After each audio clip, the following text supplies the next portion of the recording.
Good evening, ladies and gentlemen, both those here in the audience and those watching us virtually, and thank you for joining us this evening. Welcome to the Candidate Forum for District 2. I am Dr. Tony Robinson, and I am pleased to serve as your MC and moderator for this evening's forum. This forum is made possible through a collaborative effort between the Augusta Metro and Greater Augusta Black Chambers of Commerce.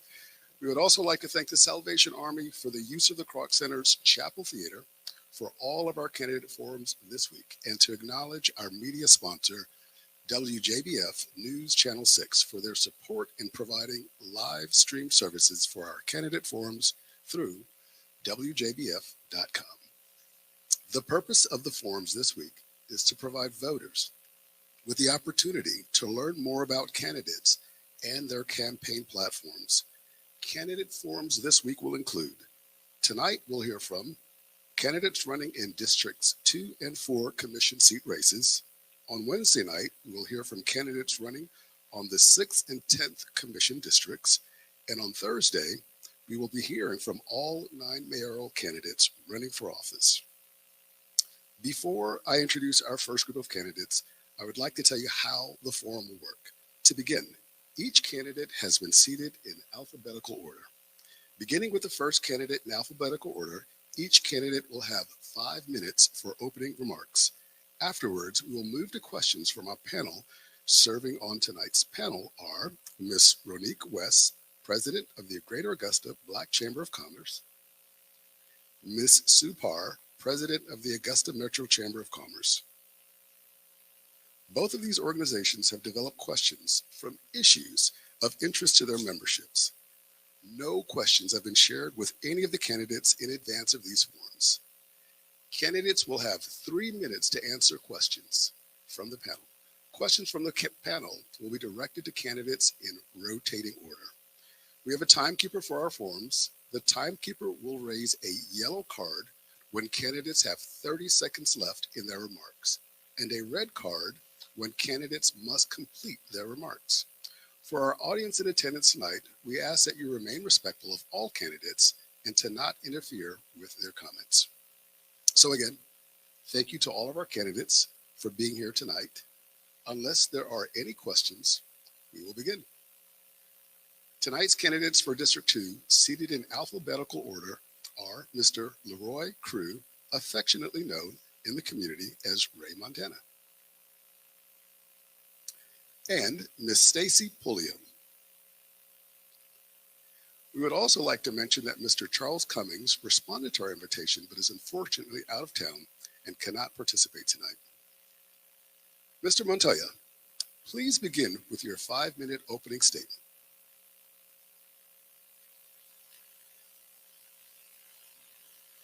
Hello, everyone. As he stated, my name is Leroy Crew, and I am also known as Ray Montana. I am the voice of the people. I'm really known for my organization, CSRA Street Justice Council, where we have organized several protests across the city, from Chicago to Augusta, from Augusta to Florida. I have led protests, civil rights protests, Black Lives Matter protests, humanity over race protests. These are the things that I have done for our community to bring our community together. I also, in our community in Richmond County, created a GED initiative that was targeting the gangs in our community, because there's an issue with the gangs in our community. Many people thought that the gangs did not exist, but the gangs do exist. I had the pleasure of signing up approximately 28 gang members of different gangs in our community for their GED initiative. Approximately 12 graduated, approximately 6 went back to prison, and unfortunately the rest got killed in these streets because lack of more educational initiatives. I dedicated my life to help others in our community. I'm also known for my search and rescue missions. I'm very well known for being an instrumental process of finding the young lady Janelle that was killed by her parents, that was buried on Golden Camp Road. I dedicated my life to find that young lady. It took me 10 months, but we found her. And that's what bringing the community is all about, helping us save us. My name is Leroy Ray Montana Crew, and I also serve a little time. As many may know, that I'm an ex-convict. But actually, I came back to clean up what brothers like myself messed up. We messed up these streets, so I'm obligated, and I feel obligated to come back and clean up these streets. I want to be a prime example of change. I want to bring change to our commission board. I want to bring change to our city. And I want to give opportunities to others like myself who was unfortunate and didn't have those opportunities. Once again, my name is Leroy Ray Montana Crew. And if you ask around, no matter what they say, Ray don't play. Vote me in for District 2 Commission seat. Thank you. Thank you, Mr. Crew. Miss Stacy Pulliam, will you open with your opening remarks? Good afternoon, everyone, or good evening, should I say. My name is Stacy Pulliam, and I am running for commissioner for District 2. I am a pastor's daughter. I'm a sister. I am the wife to Army veteran James Pulliam, who is also an amazing chef. I always let people know that. We have 8 children and 2 dogs. I'm a small business owner. I've been a small business owner since I was 8 years old, selling Snoopy snow cones out of my parents' driveway for 25 cents a cup. In my early 20s, I opened a salon, Diversity Salon. Diversity was in operation for 10 years. In addition to that, in 2019, I started my real estate career. And with real estate, it's afforded me the ability to help people gain generational wealth, which is really important to me. When you look at my background, I've done countless events and I'm a community advocate. Those events are surrounded with things such as health and wellness, professional development. In addition to that, we've done things even on breastfeeding awareness. A lot of the issues that not only are related to women, but also related to families in general. When I decided I was going to run for District 2, it was very important for me to go out and ask people, what is it that you see is needed? For me, I believe that you can't just decide this is what needs to be fixed. You have to talk to the people. And that's honestly how I came up with my platform. When I talked to Miss Ingrid Tutt, she told me that, Stacy, I'm tired of seeing the blighted houses. What's going to be done about it? When I talked to Mr. Ray at Nutritious Alternatives, he told me that transportation was definitely an issue. As we listen to people talk about small businesses coming to our area, that's connected to infrastructure. If the infrastructure is not in place, we can't bring in new businesses. All of these things are things that I talked about earlier in my campaign. And although you should stay with the same platform, I have to be honest, I'm now getting out even more because as you get out and you meet people, there are other issues that plague our area. It's not just those 3 issues. What I want to do is I want to be a voice for people. I want to talk about and I want to help change our problems with transportation. People need to be able to get back and forth to work. They need to be able to get to the grocery store. We need more than a few bus routes. We need more than a few buses. We need to be able to get where we need to go. And everyone doesn't have a car that they can hop into. In addition to that, we're looking at a homeless problem that is plaguing our city. We need someone that understands how do we fix this? Let's look at other places that have done it successfully. Let's look at Savannah's plan at Cove at Dundee. Let's look at things like even in our own backyard, Aiken is doing right now with the homeless initiative. Let's look at these things and let's see if we can help Commissioner Johnson as he goes out to try to do a tiny home community. Other places have done it successfully. I add on those 2 things because there are a lot of issues and it depends on who you talk to. That's what the issues are. I want to be a great representation of all groups. I want to get out. I want to get to know the people better and better, and I want to be your voice. You need a voice. In District 2, there's been little changes, and we're tired of it. As I talk to people, they're tired of it. They say to me, Stacy, all the money is going in the same pot. Why does it look like we're not being taken care of? I want to be the person that listens to what you're saying In addition to listen to what you're saying, being able to get people that specialize in those subject matters, get the facts. Once I've gotten the facts, come back to you with a presentation, and then we'll come together to see, hey, this is what we need as a people. My name is Stacy Pulliam, and I want to be your voice. Thank you, Ms. Pulliam. Thank you both for your opening remarks. We'll begin with questions from our panel, and the first question will go to Ms. Pulliam. Ms. Ronique West will be asking the first question. Hello, Ms. Pulliam. What do you consider to be the primary responsibilities of a commissioner? For me, the primary responsibilities are honestly and truthfully to put policies and procedures in place that help to run our city, that actually run our city. There's a budget, and the commissioners decide, okay, this is where these funds will be allocated. In addition to that, the commissioner is in fact the voice for their people. So when you have problems and you have issues, you come to the commissioner, and the commissioner either directs you to where you need to go, or they connect you to the resources that you need. And I say that because that's exactly what I am. I'm a connector.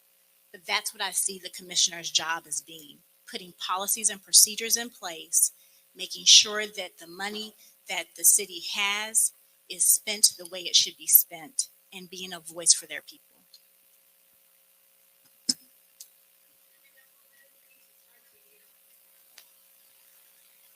Yes, we can. Thank you for bringing that to our attention. We'll work on that. Mr. Crew, same question. What do you consider to be a primary responsibility of a commissioner? Hello, once again. I believe the primary responsibility of a commissioner is exactly what Ms. Pullman just stated. Was to learn these policies. For me, I want to learn the government. I want to learn exactly how it works. I want to learn these policies, and at the same time challenge these policies that doesn't hold any merit in our communities. There's a lot of people that's not challenging these policies. Some of these policies does not affect our communities. That's why District 2 is suffering so poorly. For the last couple of decades, I have seen District 2 go down. One side of District 2 look better than another side of District 2.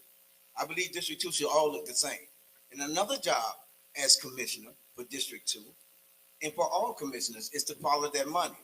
Somebody asked me in another forum, said, well, if the powers that be may come to you and they want to do a side contract to get a city contract for this and that, and they try to grease your palm or put some money in your pocket, what would you do? I'm going to tell you right now, Ray Montana going to tell. I'm going to tell it.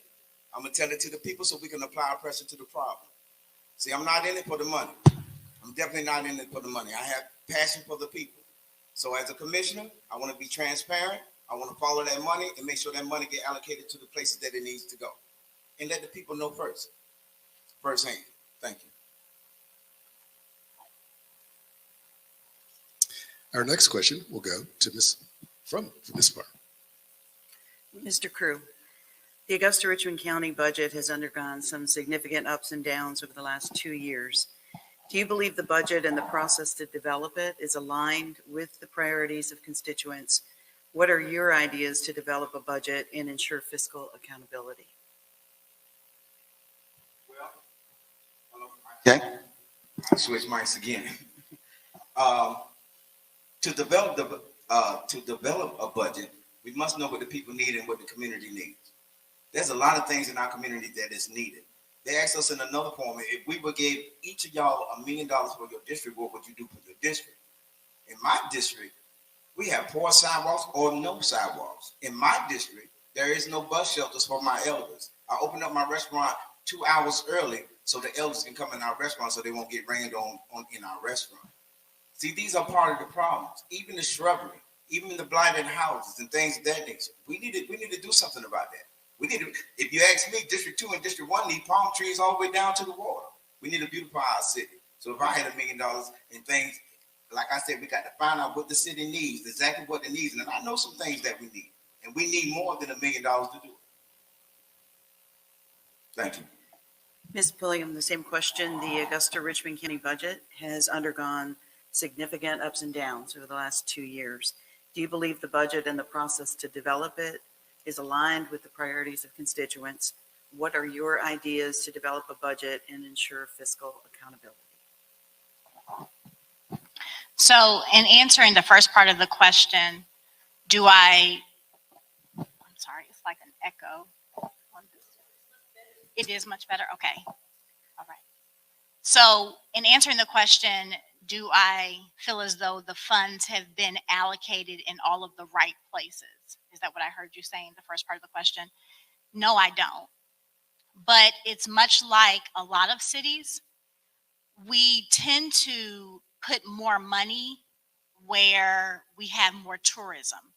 We tend to put more money where the people pay higher property taxes. We tend to put the money in places to draw more attention, and we see that across the globe. When I started, I said that I felt as though District 2 was lagging. I can give you an example of Roselle Street, for instance. That's where my church is located. Yesterday, walking up and down Roselle Street, there's a hole in the street. The streets are raggedy. There's flooding in our district. Now, much of that is due to the fact that District 2 is an older part of town. So taking that into account, that in fixing the infrastructure problems where we need a lot of those funds, what's going to have to happen is it has to be done in increments. It can't all be done at one time because there's houses everywhere. So there has to be a strategic plan. How do we go about fixing these things? As we look at District 2 and we see the homeless problem, as we look at District 2 and we see the problem with transportation, all of these things cost, and it takes away from the budget. So where do we put the money? Who gets this part of the budget for this project and who gets that part of the money for something else that needs to be done? As we're talking about sidewalks, as we're talking about downtown and putting golf lanes, why does that come over someone fixing the streets in District 2? So it's going to take someone getting in there, not only looking and reviewing the budget, but also saying, okay, this is how this needs to be done. You have to be a voice for the people. My people need this. And then also instructing your constituents how to go before the commission board to ask for more money. And not just money, but how do we put speed bumps in our neighborhoods? How do we do that? That's available. But if no one's telling you how to do that when you come to them, if no one's listening to your concerns, I'm not saying they were not listening to your concerns, but it's just going to take you going to the people, asking them what they need, and then presenting that before the board or the commission rather. Thank you both for your responses. Our next question will come from Ms. West, and we'll go to Ms. Pulliam. Yes, Ms. Pulliam. What is your assessment of Augusta's reputation for being a pro-growth and progressive city? And how would you have allocated the significant funding Augusta received through the American Recovery Act? And that question, what I hear you asking me is, do I feel as though we're progressive, and do I feel as though we use the funds the way they should have been used for the American Rescue Act? Is that correct? Correct. Okay. Yes, I do believe we are progressing.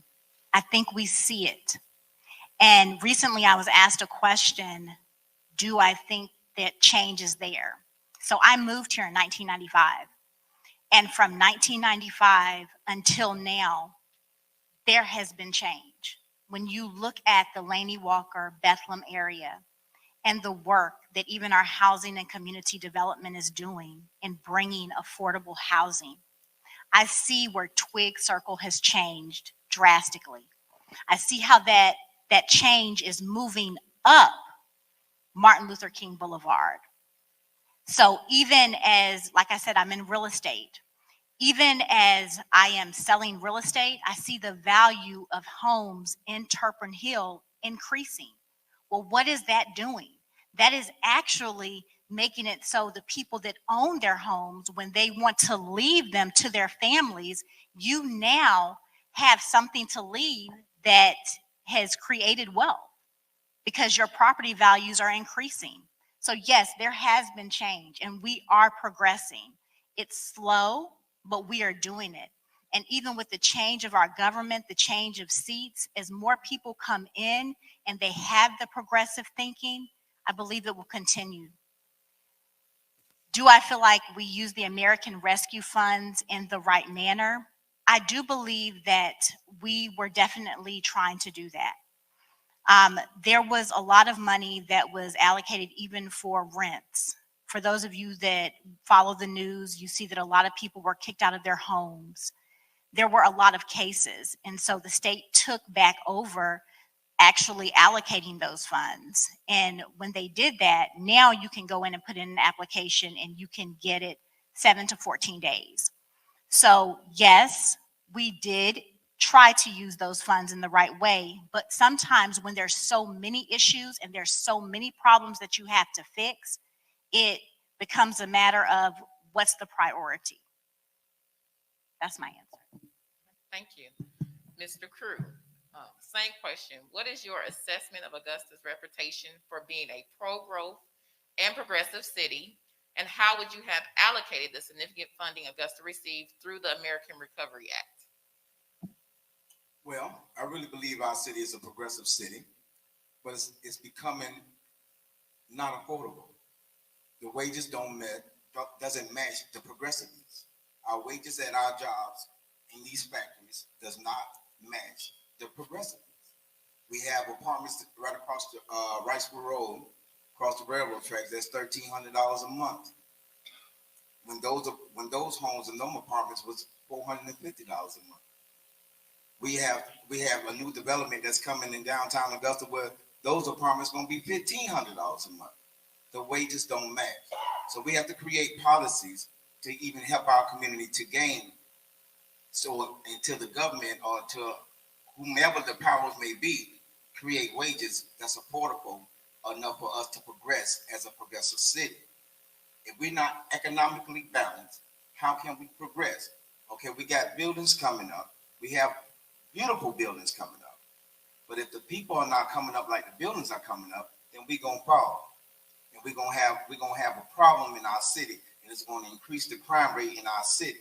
Poor economics always increase the crime rates in our city. Then the question is, what as a commissioner are we going to do about crime? I haven't seen a commissioner on this board or any board since I've been in Augusta for the last 30 years really face the issues of crime. They rely on the police department. We as commissioners, I believe we need to combat those issues and come together. But so far as the funds, the rescue funds, as you mentioned, Yes. I applied for United Way because I was a couple of months behind on my rents because I had to close down my restaurant because of COVID. United Way never gave me the money. United Way never answered. I went down there. United Way kept turning me away, as they did many people. So we need somebody to even police them with these funds that is coming to our city, because these organizations, I don't believe, are doing what they're supposed to do. And as commissioner, I think we need to stand up on those issues also. We're trying to help each other. We're trying to grow. Like I said, one side of town can't be better than the next side of town. I'm out here risking my life fighting this crime out here. If we don't give opportunity to our people with some of these funds and some of these ideas and initiatives, then we will reap what we did not sow. Thank you. Thank you both for your responses. Our next question will come from Ms. Parr and will be directed to Mr. Crew. Yes, Mr. Crew. Affordable housing, as you mentioned, is a national issue and an issue very present in Augusta. How will you advocate to improve affordable housing in your district and throughout the county while maintaining the existing character of neighborhoods and optimizing options for low-income residents? Well, the thing is to create partnerships with major organizations and partnerships with major corporations and infrastructure builders. We need to get with these developers to come back and recreate affordable living for our people. If we don't do this, y'all, we're going to be in trouble. Do y'all see the crime rate that's out there now? Do y'all see what's going on now with the homeless situation and the crime rate? That's because most of those people don't have a place to live or have an opportunity or a chance to even regain their self-esteem and their self. We're dealing with a lot of mental issues and anxiety and things of that nature. It all is because of economic balance. We don't have the correct economic balance within our community.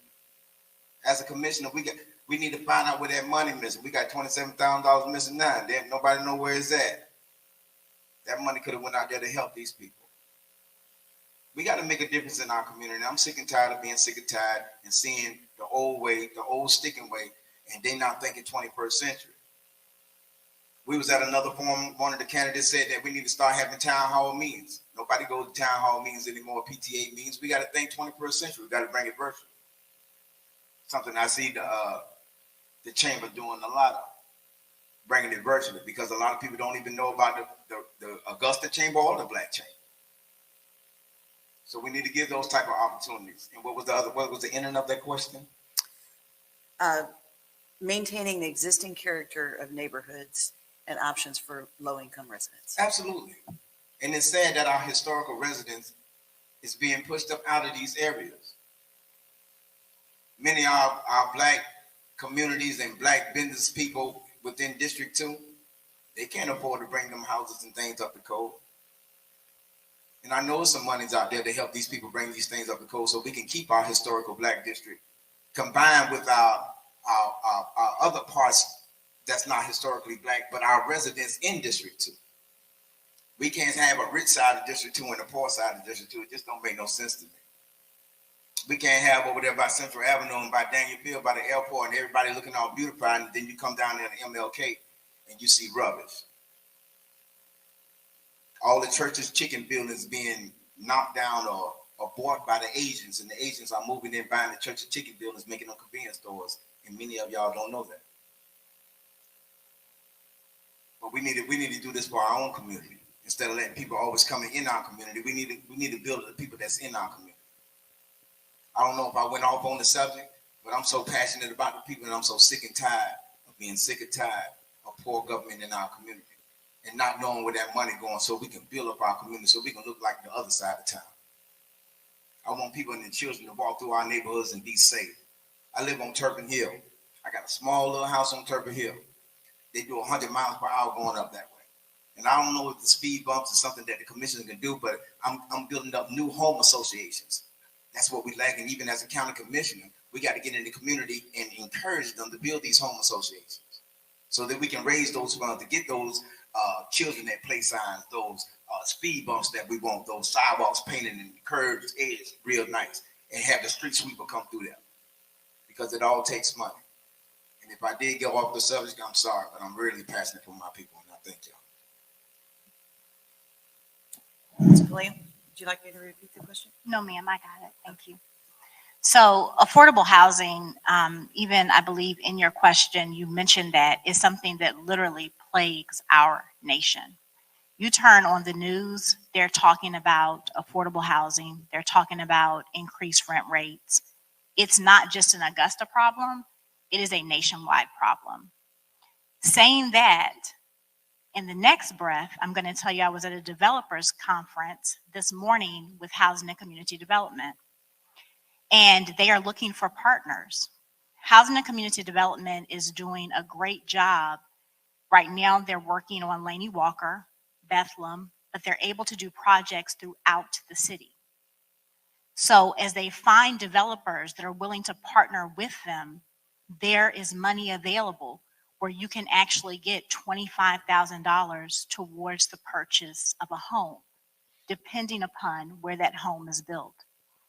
So there is not only funds available, but as you talked about, how do we make sure that the houses that are being built actually mirror the neighborhoods that are surrounding. I want you all, if you have not gone through Laney Walker, Twig Circle, going all up to Sherman Street, look at those houses and the beautiful craftsmanship.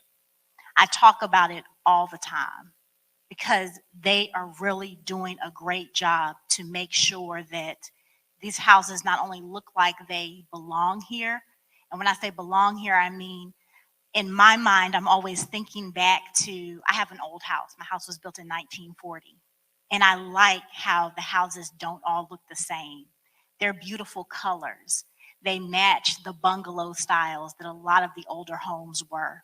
So they're doing a great job at making sure that these neighborhoods are not only preserved, but everything looks the same. There's also funds available for lead testing. There's things available for lead-based paint. There's so many things out there, but a lot of it is being, again, connected to those resources.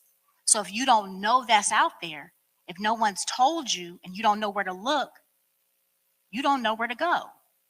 So being in the commission seat and being able to connect my constituents to the resources that they need, that's going to be key.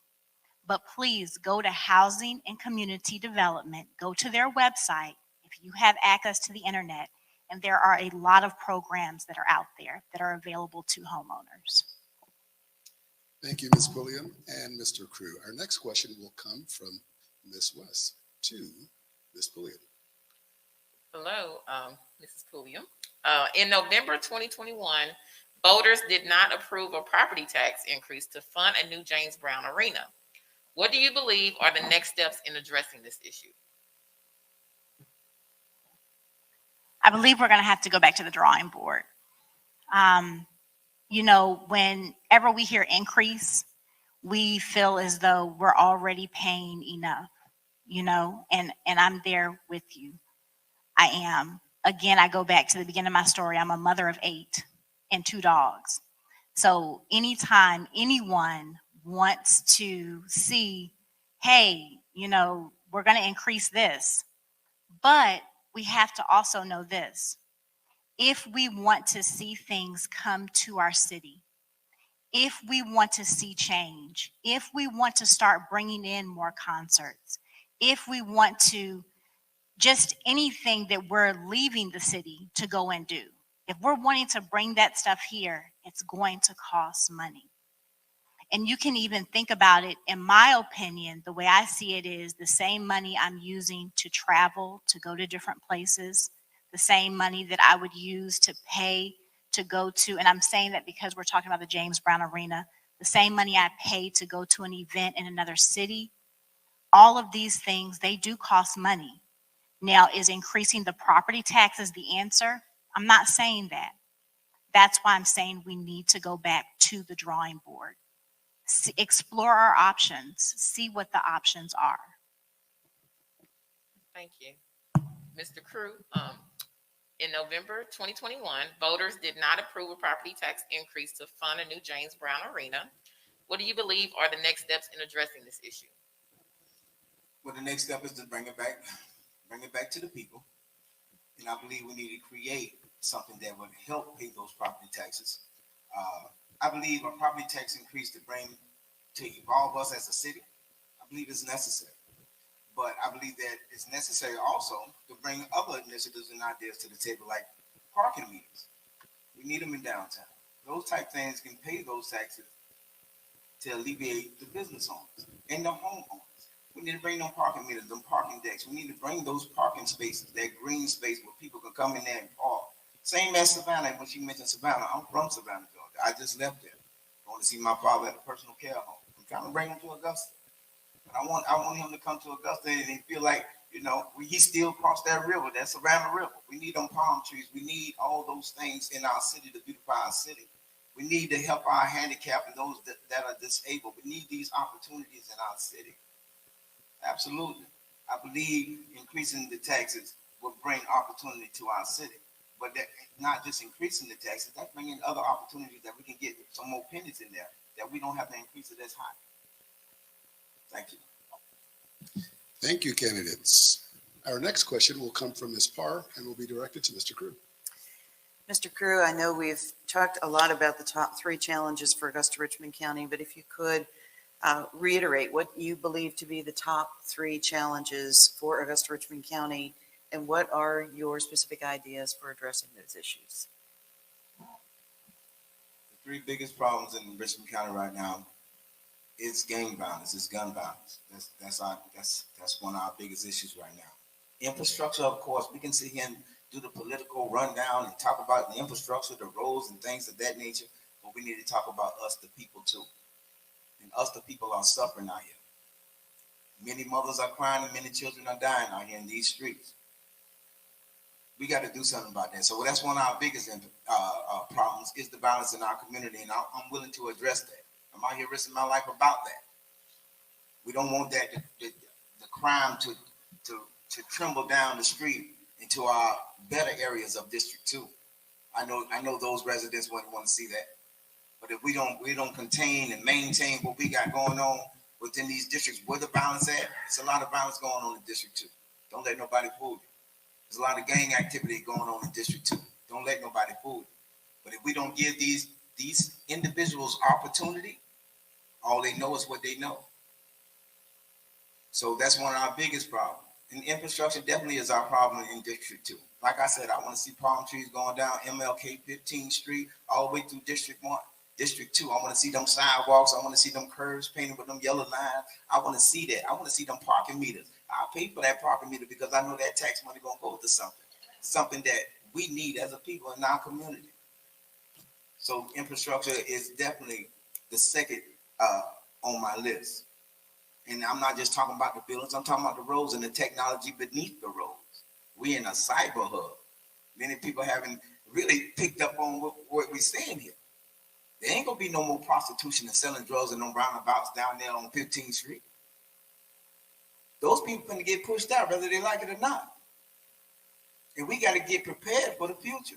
Soon we'll have drones rolling down 15th Street, Martin Luther King, pulling people over, giving traffic tickets. I'm getting prepared for the future. We need to take some of that money and build some railways and some train railways that come from Augusta to Savannah, from Savannah to Atlanta. Let's mediate this thing so we can bring in more opportunity. Yeah, we need more roads and things of that nature. So when it comes to building infrastructure and the crime, those are the three top things that I see in our community. And I thank you. Ms. Pulliam, would you like me to? No, ma'am, I have it. Thank you. So as we're looking at, I want to specifically, you said Augusta as a whole, not just District 2, correct? That part of the question, okay. So for me, again, as I went out and I talked to my constituents, the top three things that I heard was blight reduction, infrastructure improvements, and reliable transportation. To that, if I could add more than just three, we're also looking at a problem with our homeless. In addition to the homeless, we're looking at, it's an abundance of problems. Let's start with blight reduction. So for those of you that are very familiar with blight, it's the rundown houses that are next to you. It's the overgrown lots that are next to you. What are we going to do about that?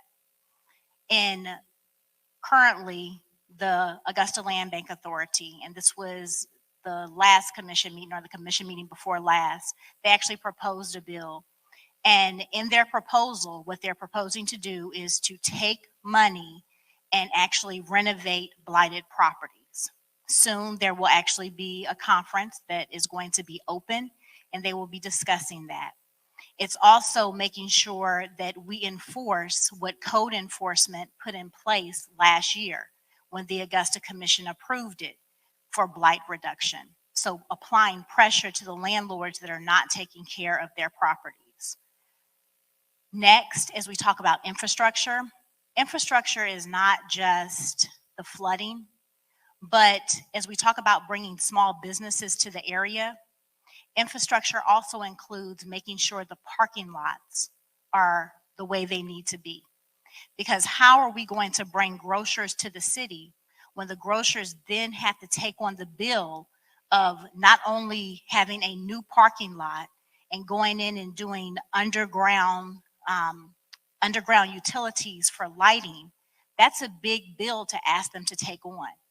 So infrastructure improvements include the flooding that does plague District 2.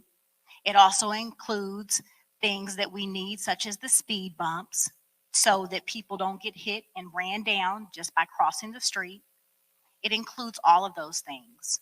When we look at reliable transportation, the answer to that, Senator Ossoff just allocated funds for transportation.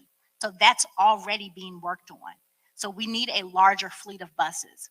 We need to make sure that the buses are running more regularly. So when people have their groceries and they're sitting out there trying to get home, their milk doesn't spoil in the June weather. Or if y'all have been out there today, in May's weather. So those are the top 3 things that I heard from my constituents. Thank you for your responses, candidates.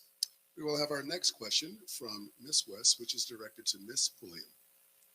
Mrs. Pulliam, now, you know, collaborations and partnerships are really big for our community and between the municipal government, the business community, and non-government organizations to serve, improve our community, and please share some examples or ideals that you believe are important for our community. So in saying what I believe the collaboration should be, I am a firm believer in teamwork makes the dream work. No one organization can do everything. It's not just the government, it's our nonprofits, it's our businesses, small businesses, all of those individuals coming together. That is what makes things successful. I'm going to go back to earlier, I mentioned COVID Dundee and Savannah, and I mentioned it because of the homeless problem we have here and the great works they've done there to address that. It wasn't just the government. It was the government. It was small businesses. It was nonprofits. All of those entities came together. So as we start to collaborate, and I know the chamber is doing an amazing job because I've been privileged to sit in on meetings to listen to it. But as they go out and they say, hey, we want to partner with the school system. Hey, we want to partner with small businesses. We want to be here, even as they went before the commission to try to get funding to help small businesses. That's collaboration. That's a collaborative effort. And as we collaborate, our communities start to change. That's what we want. We want our communities to grow and develop. And it's going to take every single person. Thank you. Mr. Crew, you want me to reread the question? Absolutely. What is your view on collaborations and partnerships between municipal government, the business community, non-government organizations to serve and improve our community? And please share some examples or ideas. Well, my view, I think, is a wonderful thing.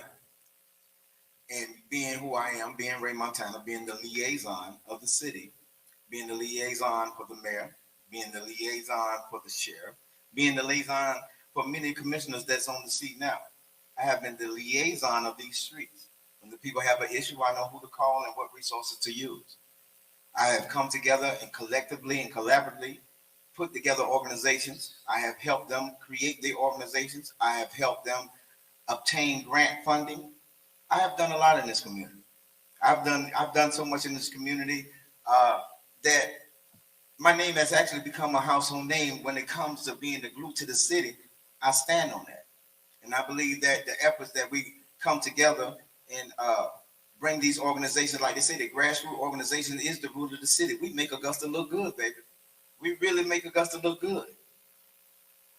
You think these county commissioners making Augusta look good? It's the people out here making Augusta look good. We the people run the county commission. We the people run the city. It's our pressure that we put up amongst these people. They work for us, and I want to work for y'all. I want to continue to put people together, being the glue to the city. Going out, I have a strategic partnership with Augusta Tech. I have a strategic partnership with Bill Gates Association that helps me fundamentally start my virtual learning facility. Do y'all know that my first grant that I was purchasing, the Science Museum on the riverfront, and because of certain issues, that didn't happen, but I opened up the door for that cyber community to come here. Do y'all know I'm instrumental of seeing the grassroots of the Black Chamber of Commerce by working with Miss Ronnie West? I seen her build it from the grassroots on up. And I got a call one day. She said, you know what? I like that Greater Augusta. She tagged it on there.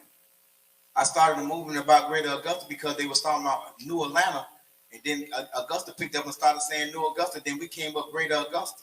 And I'm honored to see these organizations across our city to pick up on that. Yeah, I believe that coming together with these organizations, with our government and non-government and things of that nature, it matters. Because we the ones who make Augusta great. We are Greater Augusta. Thank you. Thank you, Mr. Crew and Ms. Pulliam. Our final scheduled question will come from Ms. Parr and will go to Mr. Crew. Mr. Crew, if elected, what committees of the commission do you feel you are best suited to serve on? Which committees that I feel that I'm best suited to serve on? First, I want to learn which committees that exist. Until I learn what all committees that exist, I can't really answer that question at this time. I want to know what committees exist. I want to know how this government run. I want to learn these policies, and I want to dissect these policies and also challenge them. So until I learn which ones exist, I'm going to have to pass on that question. Now, thank you. Thank you. Ms. Pulliam, would you like me to repeat the question? Thank you. For me, honestly, one that I look at a lot is engineering. And so being able to, I talk a lot about infrastructure. I know how important infrastructure is. All of the committees are important. But as we look at engineering and we look at how infrastructure could literally change a city because of the roads, because of the, like I was saying, bringing small businesses to the area, making sure there are certain things in place. When we talk growth, it starts from the ground level. It starts with our infrastructure. As far as things that deal with the homeless and the homeless task force, which Commissioner Johnson is a part of, that's his, he's really, really passionate about that. That is an area of interest for sure for me, because I see so many people that have either lost their homes, not due to something that they've done, but also people that are on the verge of losing their homes. Thank you both. Do we have any additional questions from the panel? No, but I believe if there's folks in the audience that wish to question the candidates, there will be lots of time. I hope that you all will stay for a few minutes and network with the folks that are here in the audience. Excellent. Thank you very much. That will conclude our forum for District 2. We would like to again thank the candidates for District 2 for joining us this evening. Thank you for the panel for their questions. The video recording of this forum will be available for viewing at WJBF.com. Today marks the beginning of early voting, and we encourage all registered voters in Augusta, Richmond County to vote in advance or on May 24th. Let's conclude the evening with a round of applause for all our candidates as well as our partner organizations, including the Salvation Army Kroc Center and WJBF News Channel 6. Thank you.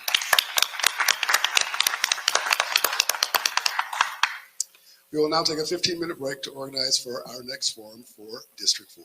Thank you.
WJBF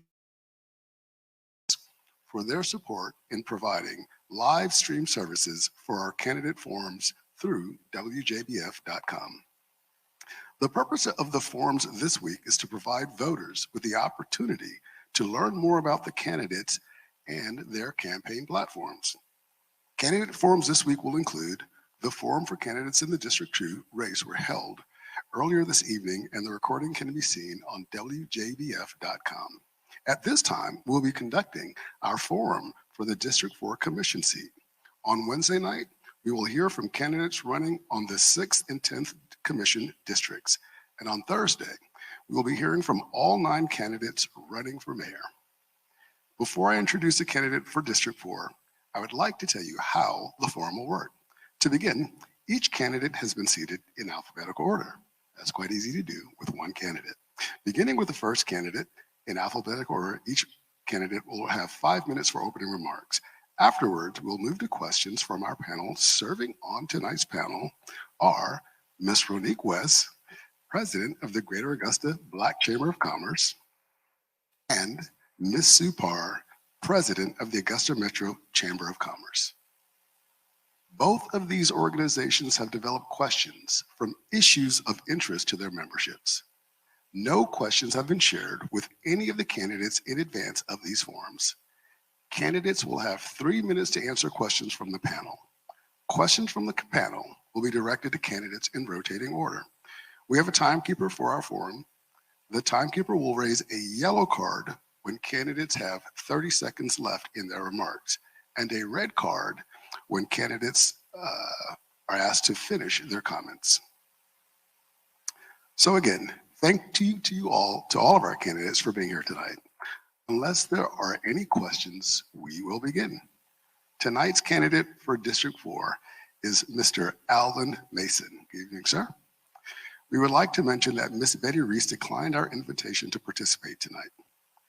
Mr. Mason, please begin with your 5-minute opening statement. Thank you. Thank you so much. And to our Augusta Chamber of Commerce under the direction of Sue Parr, and to the Black Chamber of Commerce under the direction of Ronique West, I want to say what a great pleasure it is to be here tonight. As I look over and see you at the table, I get a little emotional, if you will. And the reason why I do is because I'm seeing both of these entities collaborate together. And this is exactly what Augusta Richmond County needs, to be able to collaborate and be interactive with each other for one common goal. So to both of your organizations, I say thank you for allowing me the opportunity to come out and be a part of this forum here. I am truly honored and humbled as well for the opportunity I was given to serve the citizens of Augusta Richmond County.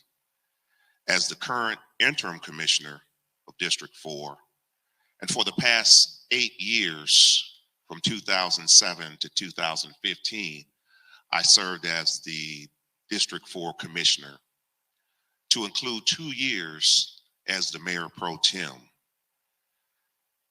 Because experience matters. During my earlier tenure as a commissioner, we completed over $350 million in infrastructure projects.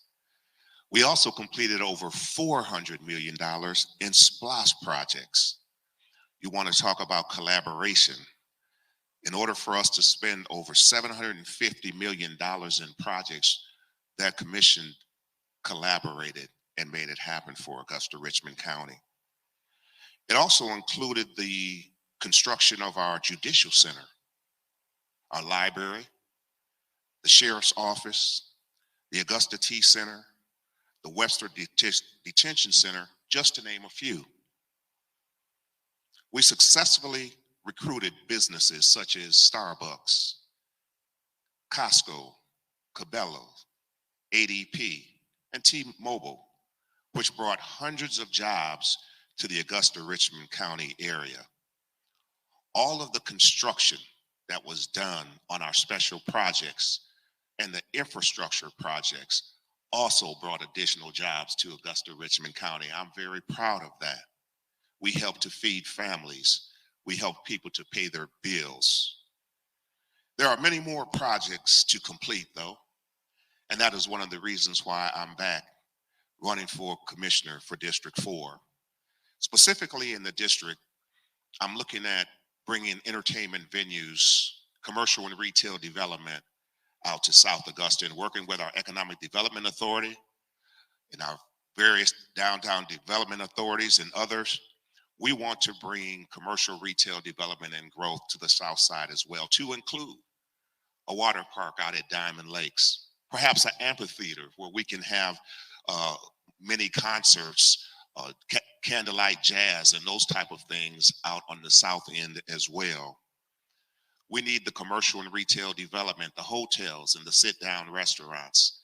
Currently working with the Economic Development Authority to bring a steakhouse out to our area. And so there's a lot of work that still needs to be done. When I was asked to come back in this seat, I thought I was finished with politics. But the call came and I answered the call. For 35 years, I've worked for the federal government in various positions at a very high level. 20 years active duty military in the Army, and another 15 years out at the Cyber Center of Excellence at Fort Gordon, working in the contract management office where I handled over $500 million in contracts. I have a master's degree in education from Troy University. I have a master's certification in contract management operations from George Washington University. I am currently a certified commissioner. So for these reasons and many more, help me to help the vision, not only of Augusta, not only of District 4, but for the whole city and county of Augusta, Richmond County. My name is Alvin Mason. On May 24th or earlier, go cast your vote. It works better when we work together. Thank you. Thank you for your opening remark, Commissioner Mason. We will now begin with questions from the panel. The first question will come from Ms. West. Commissioner Mason, you are elected. What committees of the commission do you feel you are best suited for outside of the committee that you may be on now, and why? Well, fortunately, with my previous experience of being on the commission, I have served on every committee. But where I think I did my best work was when I was the head of the finance committee. Head of the finance committee to ensure that our finances were in order so that we could do these $350 million in infrastructure projects and $400 million in capital projects. Not only that, from an engineering, traffic and engineering standpoint, we paved a lot of roads. We've gone all over the city and put up street lights, traffic lights. These are the type of things that the citizens are looking for you to do as a commissioner to help make their lives better, a better quality of life. So the finance committee would be the first place that I would say. Secondly, engineering. The engineering services committee deals with our, again, what I mentioned, traffic and engineering, all of our traffic situations, anything dealing with engineering of construction. That is what the engineering services committee does. I feel that I could serve on any committee and serve well on any committee because I have already done that in the past and we've had great success. So those are the two that were my favorite committees to serve on. It had the biggest impact, in my opinion, on the quality of life for our citizens. Thank you. Thank you, sir. Our next question will come from Ms. Barr. So Commissioner Mason, as Dr. Robinson mentioned, we solicited questions from our members, and this one is a exact wording that they used. What is a tax allocation district? How is it used, and how would it benefit your district in particular and the city in general? That is an excellent question, actually. And a tax allocation district is used to redevelop blighted areas. So what happens is within a tax allocation district, when there's new growth and new construction that comes to that particular area, the taxes from that new growth or new construction can be used to help with blight that is in that particular area. I'll give you an example. We have an area that I would like to use for a tax allocation district off of Barton Village Road at the corner of Barton Village and Gordon Highway. There is currently being 600 new apartments being built right on that corner. Now, just past that corner, about a block, there's a lot of blights in that particular area. And so that would be the perfect area to utilize those taxes that are going to be generated to redevelop the blighted area. And that's what tax allocation districts allow you to do. And they should be utilized to the fullest, especially when there's new construction and development that's coming in. That's a lot of tax money that can help. It's like taking care of your brother or sister. They get chance to build their construction and get their apartments and everything together. But then at the same time, in that same neighborhood, they're helping to clean up and develop that neighborhood. All boats rise when you do that in that type of fashion. Excellent. Thank you for that information and those insights, Commissioner. The next question will come from Ms. West. Commissioner Mason, how have you or would you advocate for spending the significant funding Augusta receives through the American Recovery Act?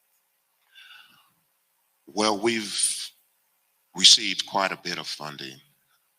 And what we've tried to do is to take care of our workers. Contrary to proper belief, the greatest asset that we have in our government is our people.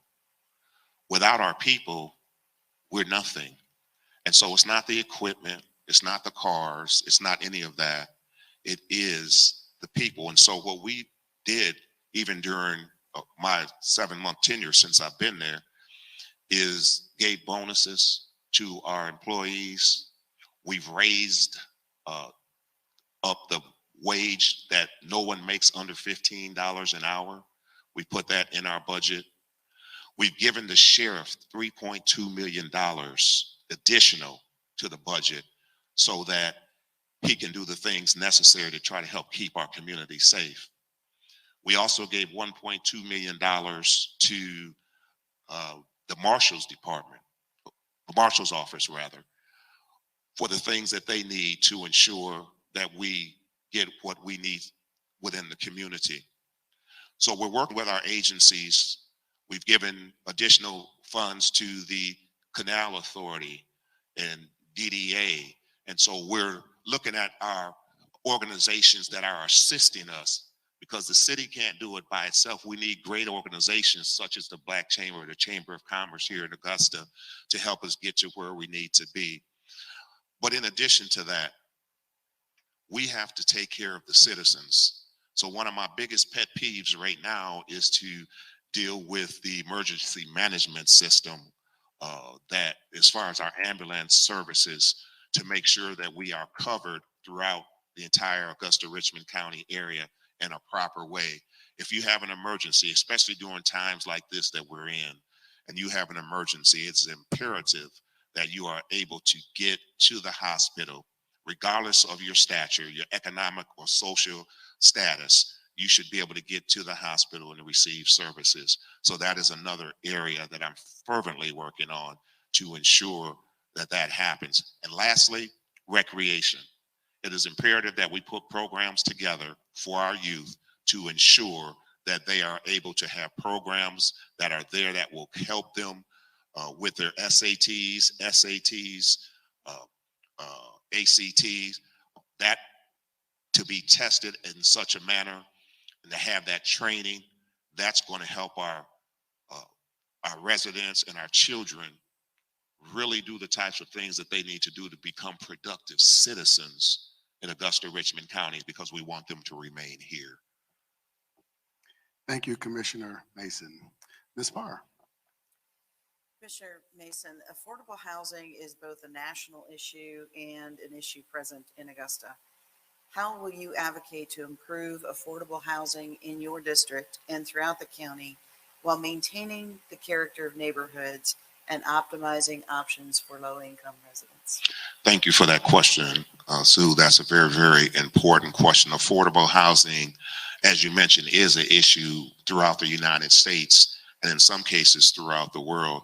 But I'm happy to say that we have put $2.5 million to get us started in potentially building some affordable, well, we're going to build some affordable housing. We just have to determine exactly the location and the type of housing that will be. Some are advocating for the little small tiny homes, but others are advocating for apartments. Some are advocating for, I think it was about 60 homes initially to build.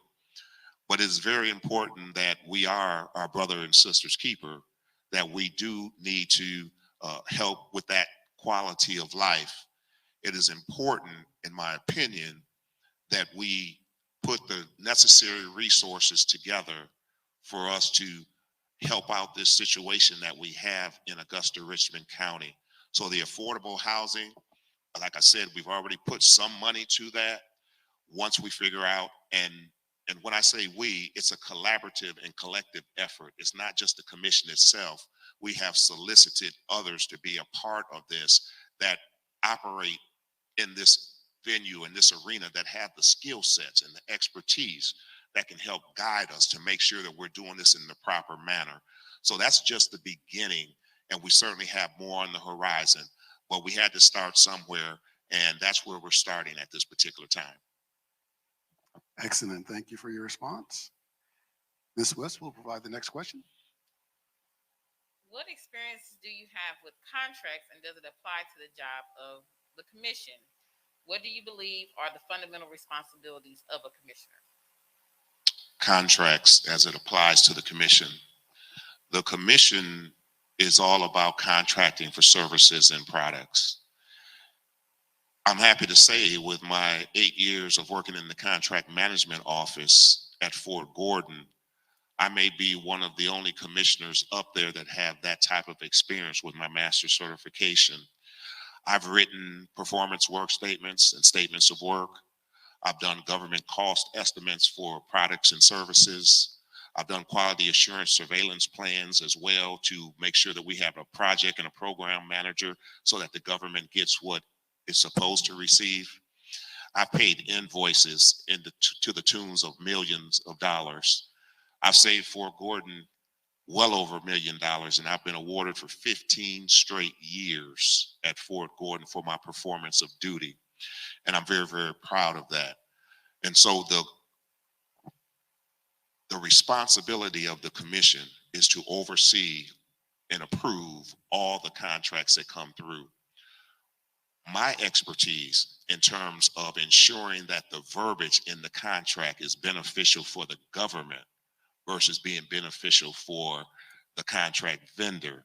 Now, the contract vendor will make money, they're supposed to, but the key is the verbiage in the contract can close out some of those issues that we have in terms of lowballing. When you come in on a solicitation and you submit a proposal and you're lowballing, and then you come back and do a bunch of change orders.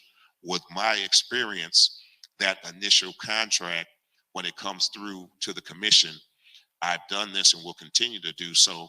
I can redline a lot of what I see there because it's beneficial, because it is not beneficial for the government.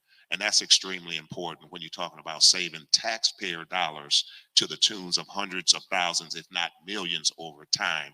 And that is a responsibility of the commission, as we are basically responsible for everything. And we certainly get a lot of blame for everything. And there's not a whole lot of credit given. But see, to do this job, you don't do it for the money. You certainly don't do it for the fame or the infamous fame that you receive. You do it, one, because you have the right skills, the right person, and the right job with the right skill sets. So the probability of you getting the job done becomes greater. If in fact we put the wrong person with the wrong skill sets, may have a great heart, but do not have the knowledge and the skill sets and the experience to get the job done, it moves Augusta, Richmond County further back. Thank you, Commissioner Mason. Ms. Parr will provide the next question. Do you believe that Augusta Richmond County government can be more transparent and accountable to the public? And if so, how would you improve that? Well, just like with any business, you're going to look at your business model and you're going to do a self-assessment and you're going to determine whether that business model is appropriate at that particular time. And it should be a continuous, a cyclical type of deal where you're constantly looking to better your business.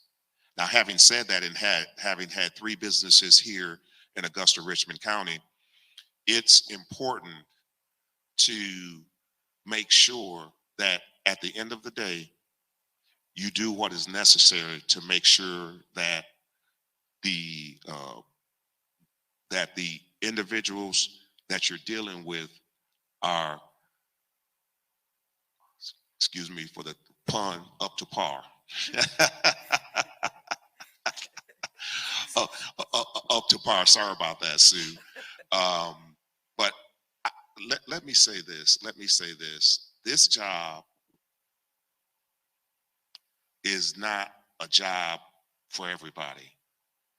Everybody does not have the temperament. I have to go off here for a moment. Everybody does not have the temperament for this job, and everybody does not have the skill sets. One, you must show up at this job.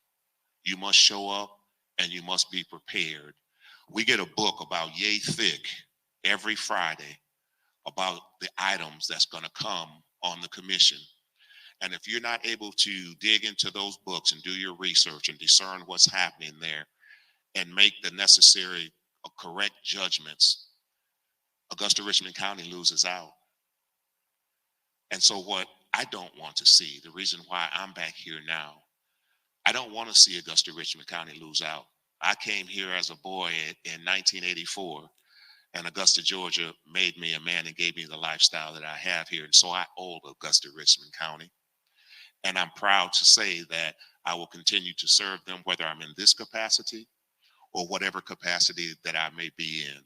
And so I'm overjoyed, really, just to have the opportunity and a privilege to serve this community. And if it's so fit, on May 24th, or you can go do some early voting, certainly in the District 4, you can cast your vote for Alvin Mason. Remember, it does work better when we work together. And that's why I love seeing what I'm seeing here with the 2 of you, Ronique and Sue, collaborating and coming together for the greater good of Augusta Richmond County. This is what we can emulate right here, and Augusta Richmond County would be much better for it. I know I went off on that, but boy, I had to get that in. Thank you, sir. Appreciate that. Ms. West. In November 2021, voters did not approve a property tax increase to fund the new James Brown Arena. What do you believe are the next steps in addressing this issue? I believe that we need a new arena. We're a city in 2022 that is operating out of a building that is not up to par. Once again, it's not up to par, and for us to get the type of acts that we need, it's not as ADA compliant as it needs to be. There's a lot of issues with that building, the sound system and everything. You couldn't get top tiered acts to come here to operate. I don't know if any of you have ever seen the dressing rooms in there. Need a lot of work. We need a new arena. New arena will spur growth and development here in Augusta, Richmond County. It saddens me, really, that we have a gentleman that is known all over the world, that was known all over the world, and brought so much joy to the world as a whole, that's right here from this city, and that we can't build an arena that would be worthy of building. Now, what we do have to do, I think it was marketed wrong. I think we needed some better marketing in reference to that. And think we need to be inclusive with all entities that have an interest in this. We can't go around and have 2 or 3 entities trying to determine what's going to happen for the greater good of Augusta. We have to include a number of different entities that have that interest and that can assist in this process and that have a buy-in for what it is that we're trying to do. So make no mistake, we do need it. We need to discuss different financing terms, the way that we can do this. I didn't vote for a tax increase while I was on the commission only one time in 8 years. That was my first year. So I believe a tax increase for the most part is the avenue of least resort. But when you're talking about bettering your community and what it would do for the downtown area and it will spur development and growth, I do believe that we do need a James Brown Arena. We just have to market it differently, and we have to come up with different creative financing mechanisms in order to make it happen. So I hope that we will come back and we will put others at the table so that we can have a comprehensive discussion and then make this happen for Augusta, Richmond County. Thank you, Commissioner Mason. Our final question from the evening will come from Ms. Barr. Commissioner Mason, please describe the kind of relationship that you would like to have with the business community. I would like to have number one, a reciprocal relationship, meaning that we have that collaboration and we understand that we may have some differences, but we don't have to be different in our differences, and we don't have to be bitter if in fact we have some differences. The thing is that having served 20 years in the Army, I've dealt with all types of races, nationalities, and so forth. And it's important that we can find some common ground. And I think our business community is the very breath of our city. And so we ought to have and should have a good relationship. But what we also need to do, we need to have those discussions so that we can collaborate together. I use that word a lot because I think it's very, very important. And then we need someone to help facilitate that as well so that we can stay on task and stay on time and not get caught up off in the weeds. And so I'm certainly one that is business friendly. I know what it's like. I had 3 businesses myself, and there's a lot involved in that. And I think the city, to be honest with you, we can do more, especially for our smaller businesses. I mean, we absolutely give tax credits and abatements and things like that to bring in companies like Starbucks and others, the bigger companies. But then we also ought to have something in place where we take care of our smaller businesses as well. So the business community and this commissioner, I vow to you, will have a great relationship. And certainly I'm available for discussion at any point in time. And whether we agree or whether we disagree, we won't know unless we have that communications. Excellent. Thank you. Are there any more questions from the panel? Very well. That will conclude our forum for District 4. We'd like to thank again the candidate for District 4, Commissioner Alvin Mason, for joining us this evening. We want to thank the panel for their questions. The video recording for this forum will be available at WJBF.com. Today marks the beginning of early voting, as you've heard here, and we encourage all registered voters from Augusta, Richmond County to vote in advance or to vote on May 24th. Let's conclude the evening with a round of applause for the candidate as well as our partner organizations, including the Salvation Army Kroc Center and WJBF News Channel 6.